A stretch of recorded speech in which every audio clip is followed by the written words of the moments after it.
बॉलीवुड का 90s का दौर अगर आपको याद है तो आप एक हैंडसम एक्टर को नहीं भूले होंगे, नकुल कपूर, जिन्होंने बॉलीवुड में कदम रखने से पहले प्राइवेट एल्बम से ही धूम मचा दी थी और जब बॉलीवुड में कदम रखा तो अपनी पहली ही फिल्म से तहलका मचा दिया। मगर क्या कभी आपने सोचा है कि वो अचानक रातों रात कहां गायब हो गए? दरअसल लोगों ने उन्हें जिंदा मौत दे दी थी। मगर सालों बाद एक ऐसा अजीब रहस्य सामने आया जो चौंकाने वाला था। आइए नकुल कपूर के फिल्मों में आने से लेकर उनके गायब होने तक की पूरी कहानी हम आपको आज सुनाते हैं। दोस्तों, अगर आप हमारे चैनल वारिधि मंथन पर नए हैं तो प्लीज हमारे चैनल को सब्सक्राइब जरूर करें। साथ ही साथ बेल आइकन दबा दें ताकि ऐसी ही अनसुनी कहानियां हम आपके लिए हमेशा लाते रहें। हिंदी सिनेमा का 90 का दौर। एक युवक प्राइवेट एल्बम्स में काम करके युवाओं के बीच काफी ज्यादा लोकप्रिय हो गया था। इनका नाम था नकुल कपूर। नकुल दिल्ली में 11 जुलाई 1974 के दिन पैदा हुए थे। कम ही लोगों को पता होगा कि नकुल ने कभी फिल्मों में आने या एक्टिंग के बारे में सोचा ही नहीं था। उनकी रुचि तो खेलों में थी। दिल्ली के मॉडर्न स्कूल में पढ़ रहे नकुल जब छोटे थे तभी उन्होंने वाटर स्पोर्ट्स खेलने शुरू कर दिए थे। नकुल पढ़ाई के साथ साथ वाटर डाइविंग सीखने लगे। नकुल इतनी अच्छी डाइविंग करने लगे थे कि उन्होंने देश की सबसे बड़ी प्रतियोगिता को जीत लिया था और वाटर डाइविंग में नेशनल लेवल चैंपियन बनकर उभरे थे। मगर किस्मत में तो स्टार बनना लिखा था, तो डाइविंग तो बस वहां तक पहुंचने का एक जरिया बन गई। हुआ ये कि नकुल बचपन से ही काफी ज्यादा हैंडसम दिखा करते थे। उनके दोस्त अक्सर कहा करते थे कि मॉडलिंग कर, खूब पैसा कमाएगा। नकुल ने भी मजाक मजाक में ही अपनी कुछ तस्वीरें मॉडलिंग एजेंसीज को भेज दी। देखिए, जब किस्मत साथ देती है तो काम कैसे बनता है। अचानक एक मॉडलिंग एजेंसी से इन्हें ऑफर भी मिल गया और नकुल रातों रात मॉडल बन गए।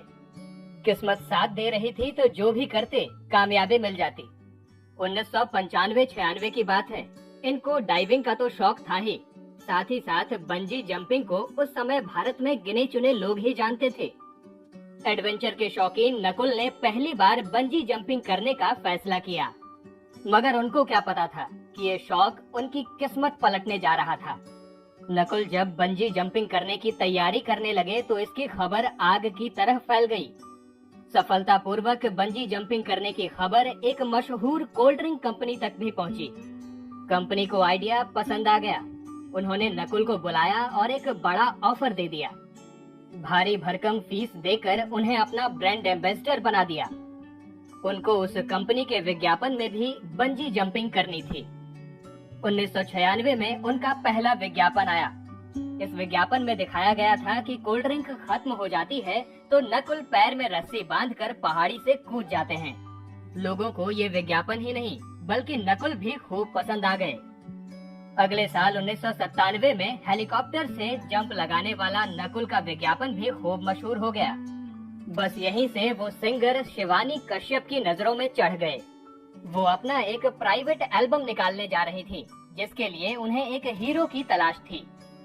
हैंडसम नकुल में उनको अपना हीरो नजर आ गया। उन्होंने अपनी प्राइवेट एल्बम में नकुल को साइन कर लिया। साल 1998 में ये एल्बम रिलीज हुआ।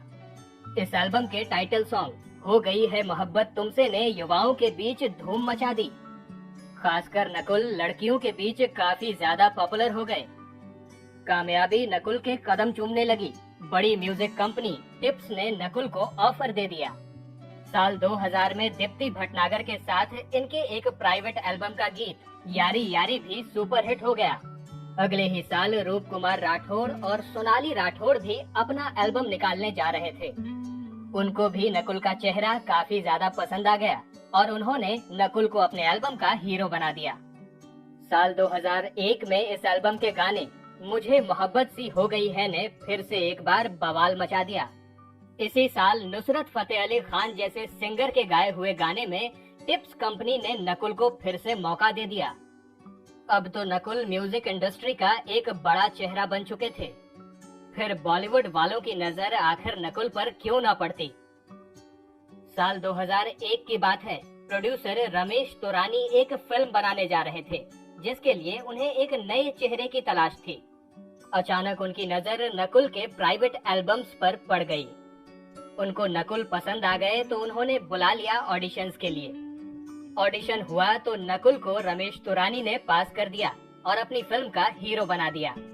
साल 2002 में आई इस फिल्म का नाम था तुमसे अच्छा कौन है। इस फिल्म से संबंधित एक दिलचस्प किस्सा हम आपको बताते हैं। हुआ ये कि एक योजना के तहत इस फिल्म के मेकर्स ने इस फिल्म के गीतों को महीनों पहले ही रिलीज कर दिया। इस फिल्म के 3 गानों ने संगीत प्रेमियों के बीच कोहराम सा मचा दिया। सोनू निगम का गाया हुआ गाना ये उन दिनों की बात है। दूसरा इस फिल्म का टाइटल सॉन्ग तुमसे अच्छा कौन है। मगर कुमार सानू का गाया हुआ ये तीसरा गाना आंख है भरी भरी और तुम मुस्कुराने की बात करते हो उस साल का सबसे बड़ा हिट गाना बन गया। फिल्म के गानों की दीवानगी का आलम ऐसा था कि फिल्म के रिलीज से पहले ही सारे कैसेट्स आउट ऑफ स्टॉक हो चुके थे। जब फिल्म रिलीज हुई तो नकुल को देखने के लिए दर्शक इस तरह से सिनेमा हॉल में पहुंचे कि उसी दिन रिलीज हुई गोविंदा की फिल्म प्यार दीवाना होता है तक फ्लॉप हो गई। रातों रात बुलंदी पर पहुंचे नकुल की फेज 3 की पार्टियों में चर्चा होने लगी। एक नया स्टार जन्म ले रहा था। लोग तीनों खानों को चुनौती देने वाले स्टार के रूप में नकुल कपूर को देखने लगे। फिल्म मेकर्स एक से बढ़कर एक ऑफर लेकर नकुल के पास पहुंचने लगे, मगर अचानक नकुल कपूर गायब हो गए। लोग नकुल कपूर की अगली फिल्म का इंतजार करते रहे, लेकिन साल दर साल इंतजार चलता रहा पर कोई फिल्म न आई। इसके बाद जो खबर आई उस खबर ने लोगों को हैरान कर दिया। खबर ये थी कि नकुल कपूर की मौत हो गई। कोई कहता कि बीमारी ने उनकी जान ले ली तो कोई कहता कि सड़क हादसे में उनकी मौत हुई। सालों तक अब लोग यही मानते रहे कि नकुल अब इस दुनिया में नहीं हैं। मगर अचानक एक अजीब सा रहस्य सामने आया। साल 2015 में नकुल कपूर दुनिया के सामने आए और उन्होंने कहा कि मैं जिंदा हूँ, अभी मरा नहीं। उस वक्त पता लगा कि लोगों ने उन्हें जिंदा मौत दे दी थी। नकुल की जिंदगी का एक और सच था, उनका झुकाव आध्यात्म की ओर बहुत ज्यादा था। अचानक मिली कामयाबी ने उनको और ज्यादा आध्यात्मिक बना दिया था, इसलिए उन्होंने कामयाबी के बावजूद भी सब कुछ छोड़कर आध्यात्म की राह पर चलना शुरू कर दिया था। वो भारत छोड़कर कनाडा में बस गए थे। वो अपनी पत्नी और बेटी के साथ कनाडा के वैंकूवर शहर में रहने लगे। यहाँ उन्होंने एक डिवाइन लाइट नाम का योग सेंटर खोला। वो अब कनाडा में ही विदेशियों को योग और आध्यात्म की शिक्षा देते हैं। वैसे अब 50 साल के हो चुके नकुल को पहचानना थोड़ा मुश्किल है। जो बॉलीवुड में स्टार बन सकता था, किस्मत ने उसे एक सन्यासी जैसा बना दिया। दोस्तों, आपको नकुल कपूर कैसे लगते थे? उनका कौन सा गाना आपको सबसे ज्यादा पसंद है? हमें कमेंट्स में जरूर लिखकर बताइएगा। साथ ही साथ अगर आप चैनल पर नए हैं तो हमारे चैनल वारिधि मंथन को सब्सक्राइब जरूर कर लीजिएगा। और हाँ दोस्तों, बेल आइकन दबा दीजिएगा ताकि ऐसी ही अनसुनी कहानियाँ हम आपके लिए हमेशा लाते रहें।